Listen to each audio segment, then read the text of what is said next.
तर मला वाटलं होतं पंचमुखी गणेश मंदिर आहे, पण काकांनी सांगितलं टोटल 12 आहेत गणेश. ओके, मी हे लावतो जरा म्हणजे तुम्हाला सांगतो.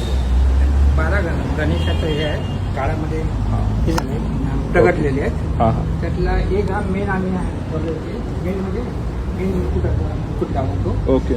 दुसरा आहे इथे, दुसरा आहे आकार छोटासा आहे. ओके. आणि असा गणपतीचा आहे. हां हां. इथे पण तिसरा आहे हां. आणि पुढे हा चौथा. ओके. हां हां. चौथा आणि इथे बघा 5वा हा हा असा मोठा सोंडाचा आकार आहे. Okay okay. हा म्हणजे हा सोंडेचा आकार दिसतोय. सोंडेचा आकार दिसतोय, पूर्ण दिसतोय. हां हां. ते पण आहे. इथे आहे, इथे बोलले ना आपण, इथे पण आहे बघा. इथे पण साधारण आकार आहे. ओके. आणि ही स्वयंभू आहे काय? स्वयंभू हा झाडामध्ये स्थिर झालेला आहे. झाडामध्येच ती विलुप्त झाली आहे. हा म्हणजे प्रकार. हा म्हणजे हे आहे ना, हे खूप दाखवणं इंटरेस्टिंग आहे. इथे भोले बाबा आहेत साक्षात. म्हणजे हे कसं आहे माहितीये का, मीच आणि माझंच अंश आणि आमच्याच दोघांचा जो मिलन आहे त्याचं हे प्रतीक आहे. बरोबर ना?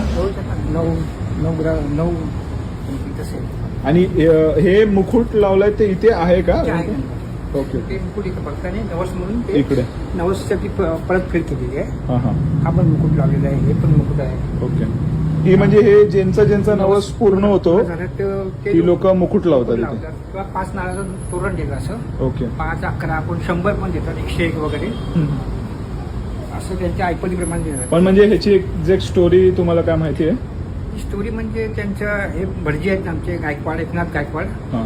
त्यांना ते स्वप्नामध्ये म्हणजे दृष्टांत झाला की ते सारखे चित्रवायला जायचे आणि त्यांना दृष्टांतामध्ये सारखं स्वप्न पाडायचं की ते स्वयंभू गणपतीची ही प्रतिमा वगैरे प्रगटलेली आहे. ते स्वप्नामध्ये सारखं यायचं. पण मग ते इथलेच रहिवाशी आहेत जवळचे? बीपीटीमध्ये तेव्हा कामाला होते, 90 साली हे प्रगटले तेव्हा. हां. बीपीटीमध्ये होते ते. ओके. आणि तेव्हा त्यांना दृष्टांत झाला आणि मग ते बीपीटीच्या साहेब लोकांना बोलवून त्याने हे दाखवलं सर्व. आणि त्याला या तुम्ही पण या, परत माहिती आहे थोडी, या 2 मिनिटं.